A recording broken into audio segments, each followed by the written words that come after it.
క్వాలిటీలో ప్రాబ్లం రావడం వలన ఈ గాంజా వైపు మగ్గిపోవడం జరిగింది. ఇంకొక ముఖ్యమైన విషయము మంత్రి గారికి తెలియజేసుకునేది ఏంటి అధ్యక్ష, గాంజానే కాదు అధ్యక్ష, పెయిన్ కిల్లర్స్ తీసుకొని పెయిన్ కిల్లర్స్ని పొడి చేసుకొని దాంట్లో సలైనో ఏదో మీడియం తీసుకొని దాన్ని ఇంజక్షన్లోకి ఎక్కించుకొని పిల్లలు ఎక్కించుకుంటున్నారు అధ్యక్ష. దీని మీద కడప ఎస్పీ గారిని కూడా కలవడం జరిగింది. తల్లులు వాళ్ళు మా దగ్గరకు వచ్చి ఆ యొక్క మెడిసిన్స్ మీడియంస్ సిరంజెస్ తీసుకొచ్చి చూపించి పిల్లలు ఒక్క దాంట్లో కలుపుకొని 10 మంది 15 మంది పిల్లోళ్ళు ఇంజక్షన్ తీసుకుంటున్నారు.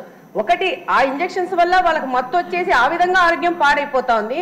రెండో ప్రకారం ఏంటంటే అంటువ్యాధులు ప్రబలే అవకాశం ఉంది అధ్యక్ష.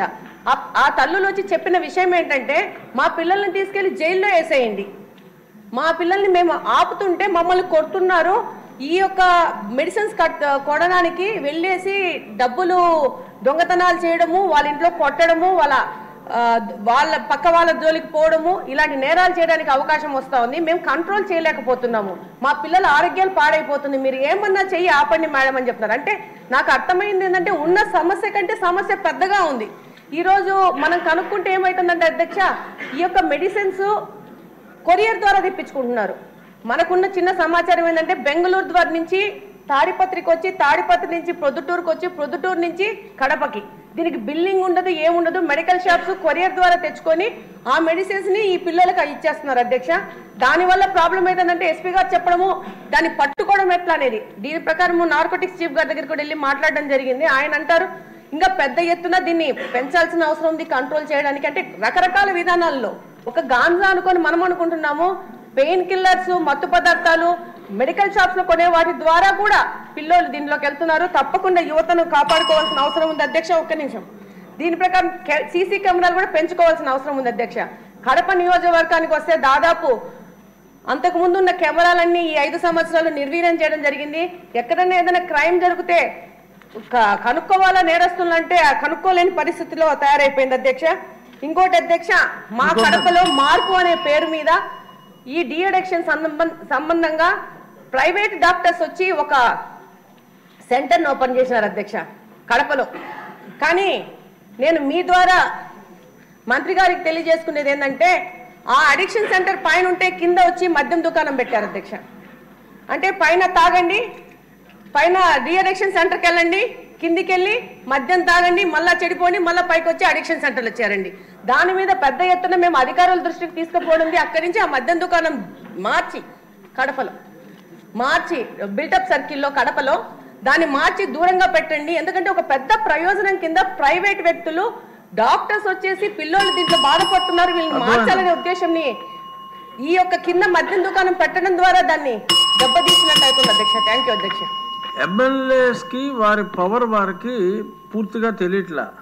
సమస్యలు హోమ్ మినిస్టర్ గారికి చెప్పడం మంచిదే, కానీ మీ నియోజకవర్గాల్లో పోలీస్ తోటి ఇంటరాక్ట్ అయ్యి MLAs must also take active role in controlling the anti social activities. ఇంకక్కర్లేదమ్మా మంత్రి గారు.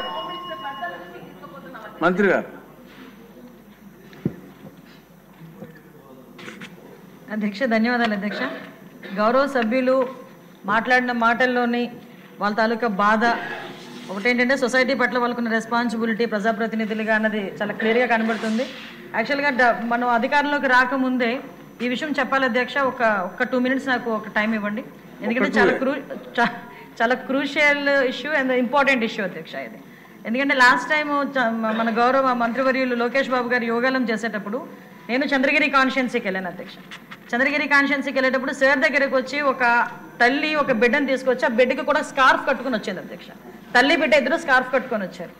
ఏంటి విషయం అంటే లోకేష్ బాబు గారితోనే మాట్లాడాలి అని చెప్పి పక్కకి వెళ్ళి మా అమ్మాయిని గంజాయికి అలవాటు చేసేశారు, మా అమ్మాయి గంజాయికి అలవాటు పడిపోయింది, నా బతుకేంటో అర్థం కావట్లేదు, ఏం జరుగుతుందో తెలియట్లేదు, నేను మా అమ్మాయి చనిపోవడం తప్పించి వేరే దారి లేదు అని చెప్పి ఆ రోజు ఆ తల్లి కూతుర్లు ఇద్దరు కూడా గౌరవ మంత్రివర్యుల దగ్గరికి వచ్చి బాధపడి ఏడిస్తే ఆ రోజు మంత్రివర్యులు ఒక మాట చెప్పడం అధ్యక్ష, మన గవర్నమెంట్లోకి వచ్చిన తర్వాత గంజాయి మీద దృష్టి పెట్టాలి అంటే ఆ రోజు నుంచే ఒక కార్యాచరణ రూపొందించుకొని యువగలం పాదయాత్రలో ఏదైతే ప్రజా సమస్యల మీద గుర్తించడానికి వెళ్ళిన నేపథ్యంలో అదే రకంగా ఈరోజు మనం అధికారంలోకి వచ్చిన వెంటనే గాంజాయి మీద ఉక్కుపాదం మోపాలి అన్న ఒక థియరిటికల్గా మనందరం కూడా వెళ్ళడం జరిగింది అధ్యక్ష. దీనిలో భాగంగానే చూస్తే నిజంగా సభ్యులు అన్నట్టుగా ఈరోజు గాంజా అనేది ఎలా అయిపోయిందంటే ఎక్కడో ఏజెన్సీ ఏరియాలో పండే గాంజా కాస్త ఈరోజు స్కూల్ బ్యాగ్స్లోకి వచ్చే పరిస్థితి వచ్చింది అధ్యక్ష. స్కూల్లో పిల్లలు కూడా గాంజా తీసుకునే పరిస్థితులకు వచ్చేసారు. అంటే లాస్ట్ 5 సంవత్సరాలు ఇందాక సభ్యులు మన వాసు గారు మాట్లాడినప్పుడు కనీసం గాంజా మీద కానీ గాంజా బ్యాచ్ గురించి కానీ బ్లేడ్ బ్యాచ్ గురించి కానీ దౌర్భాగ్యం ఏంటంటే ఒక సీఎం స్థాయిలో ఉన్న వ్యక్తి ఏ రోజు కూడా ఒక రివ్యూ తీసుకోకపోవడం, ఒక ఇన్ఫర్మేషన్ కనీసం తెప్పించుకోకపోవడం అధ్యక్ష.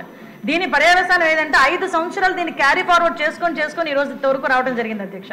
దీని నేపథ్యంలో ఈ రోజు ఈ గాంజాని ఇమీడియట్గా మనం అరికట్టాలి అనుకునేటప్పుడు చాలా ఎక్సర్సైజ్ చేసుకోవాల్సి వస్తుంది అధ్యక్ష. సిస్టమ్ని కూడా మనం మళ్ళా రిపేర్ చేసుకోవాల్సిన పరిస్థితి ఏర్పడింది అధ్యక్ష. ఇంతకు ముందు గాంజాకి సంబంధించి పైనుంచి ఏజెన్సీ నుంచి కిందకు వచ్చే సిచ్యువేషన్లో ఎన్ని చెక్ పోస్టులు ఉన్నాయని నేను వైజాగ్ సిపి గారిని ఒకసారి నేను హోమ్ మినిస్టర్ అయిన వెంటనే మాట్లాడితే కేవలం 2 సీసీ కెమెరాలు ఉన్నాయి, చెక్ పోస్టులు ఉన్నాయి, దాని దగ్గర 2 సీసీ కెమెరాలు ఉన్నాయని చెప్పారు అధ్యక్ష. అంటే చెక్ పోస్టులు కూడా పెట్టుకోలేని పరిస్థితులు అయిపోయింది. ఈ రోజు మళ్ళా తిరిగి గాంజా నిర్మూలనకి పర్టికులర్గా ఎక్కడెక్కడైతే ఏరియాస్ నుంచి అయితే మనకి ట్రాన్స్పోర్ట్ జరుగుతుందో ఆ ట్రాన్స్పోర్ట్ అన్ని ఏరియాలలోని కూడా చెక్ పోస్టులు ఏర్పాటు చేసుకున్నాం. చెక్ పోస్టుల దగ్గర సీసీ కెమెరాస్ ఏర్పాటు చేసుకున్నాం అధ్యక్ష. ఏ గాంజా తీసుకునే వ్యక్తి కూడా ఎక్కడ కూడా తప్పించుకోకూడదనే ఉద్దేశంతోనే సర్వేలెన్స్ కింద సీసీ కెమెరాలు ఆల్రెడీ ఫిక్స్ చేస్తున్నాం అధ్యక్ష. దీని నేపథ్యంలోనే మనం అర్థం చేసుకుంటే అధ్యక్ష ఈ 5 నెలల కాలంలో మనం వచ్చిన ఎన్డీఏ గవర్నమెంట్ వచ్చిన 5 నెలల కాలంలోనే సుమారుగా 25,000 కేజీల గాంజాని ఈరోజు పట్టుకొని గవర్నమెంట్ స్వాధీనం చేసుకునే పరిస్థితి, పోలీస్ డిపార్ట్మెంట్ వాళ్ళు పట్టుకొని స్వాధీనం చేసుకునే పరిస్థితి కనిపించింది అధ్యక్ష. దగ్గర 916 మందిని కూడా ఈ రోజు మనం జూన్ నుంచి అక్టోబర్ వరకు చూసుకుంటే 916 మంది మీద ఆల్రెడీ కేసులు నమోదైన వాళ్ళందరూ కూడా వెళ్ళారు అధ్యక్ష. ఇందాక గౌరవ సభ్యులు కూడా జైలుకి సంబంధించిన విషయం కూడా చెప్తున్నారు అధ్యక్ష. ఇంతకు ముందు ఏం జరిగిందన్న దాని గురించి ఈ రోజు నేను చెప్పక్కర్లేదు, మీరు చెప్పక్కర్లేదు, ప్రపంచం అంతా కూడా తెలుసు. కానీ ఈ రోజు మేము వచ్చిన తర్వాత మా నిఘా యంత్రాలు ఎంత క్లియర్ గా పనిచేస్తున్నాయంటే ఎప్పుడు నుంచి జరుగుతుందో అర్థం కాదు. రాజమండ్రిలోని ఒక ఫార్మసిస్ట్ ఒక జైల్లో ఉన్న వ్యక్తికి గాంజా తీసుకెళ్లే పరిస్థితి నిన్న మొన్న కనిపిస్తే ఇమీడియట్ గా దాన్ని మా నిఘా యంత్రాలన్నీ కూడా పట్టుకొని అతన్ని కూడా అరెస్ట్ చేసి జైలుకు పంపించిన పరిస్థితి. మీరు అన్నట్టుగానే ఎక్కువ ఏజెన్సీ ఏరియాలోని చిన్న పిల్లలు దీనికి ఎడిక్ట్ అయిపోయే పరిస్థితి కనిపిస్తుంది అధ్యక్ష. ఎడిక్ట్ అవ్వడమే కాదు అధ్యక్ష, వాళ్ళకున్న ఫైనాన్షియల్ ప్రాబ్లమ్స్ ని బేస్ చేసుకుని వాళ్ళని పావుల కింద వాడుకునే పరిస్థితి ఉంది. కాబట్టి గాంజా బ్యాచ్ల్లోని గాంజాలు సరఫరా చేసేవారు కానీ గాంజా తీసుకునే వాళ్ళకి కూడా అధ్యక్ష ఈ రోజు ఏదో తీసుకొచ్చాము, జైల్లో పెట్టేసాము, వాళ్ళకి రిమైండ్ తీసేసాము, తర్వాత బెయిల్ బయటకు వచ్చి వాళ్ళు అలా చేసే కన్నా వీళ్ళు చేసిన వెంటనే వీళ్ళ మీద పీడియాక్ట్ పెట్టడమే కాదు అధ్యక్ష, వీళ్ళ ఆస్తులు కూడా జప్తు చేయడానికి వీలైతే వాళ్ళకి ఆస్తి ఏమీ లేకపోతే వాళ్ళ దగ్గర ఉన్న ఆధార్ కార్డులు కానీ వాళ్ళ దగ్గర ఉన్న రేషన్ కార్డ్స్ కానీ అలాంటివి కూడా సీజ్ చేసే పరిస్థితి కూడా రప్పించాలి అని గౌరవ ముఖ్యమంత్రి గారు కూడా మాకు ఆదేశాలు ఇవ్వడం జరిగింది అధ్యక్ష. దాని మీద కూడా ముందుకెళ్తున్నాం. ఇంకా మీరు కడపలో ఉన్నట్టు మా దృష్టికి వచ్చింది కాబట్టి ఒకసారి మేము కూడా మాట్లాడతాం అధ్యక్ష. అదేవిధంగా డీఅడిక్షన్ సెంటర్స్ కూడా మాక్సిమం ఎక్కువ పెడుతున్నాం అధ్యక్ష. ఎక్కువ మంది డాక్టర్స్ ని కూడా ఈవెన్ సెంట్రల్ జైల్లోని కూడా డీఅడిక్షన్ సెంటర్లు పెట్టడానికి ఒక ప్రపోజల్ ఉంది అధ్యక్ష. ఇందాక గౌరవ సభ్యులు అందరూ కూడా చెప్పినట్టుగా ఎక్కడా కూడా గాంజాయికి ఎటువంటి విచ్చలవిడితనం అనేది లేకుండా చాలా సీరియస్ గా తీసుకుంటున్నారు అధ్యక్ష. ఒక్క విషయం చెప్పి నేను ముగిస్తాను అధ్యక్ష. ఎందుకు చెప్తున్నానంటే ఈ రోజు మేము చేయగలము అని మన గవర్నమెంట్ చేయగలము, గాంజాని అరికట్టగలము అని చెప్పడానికి గల ప్రధానమైన కారణం ఏంటంటే గాంజాకి మేము వచ్చింది ఇమీడియట్ గా దానికి సెపరేట్ వింగ్ ఏర్పాటు చేశాం అధ్యక్ష. దగ్గర 469 మందిని స్టాఫ్ అలోకేట్ చేశాం అధ్యక్ష. అదేవిధంగా సుమారుగా దానికి స్పెషల్ గా ఫోర్స్ ఏర్పాటు చేసుకున్నాం, వాళ్ళకి స్పెషల్ గా బడ్జెట్ ఏర్పాటు చేశాం. ఎక్కడా కూడా మిగతా డిపార్ట్మెంట్ వాళ్ళతో కాకుండా వాళ్ళు సెపరేట్ గా వాళ్ళకు ఒక అధికారాలు ఇచ్చి సర్వాధికారాలు ఇచ్చి ఈరోజు గాంజాని అరికట్టే పరిస్థితిలో మనం తీసుకొచ్చాం.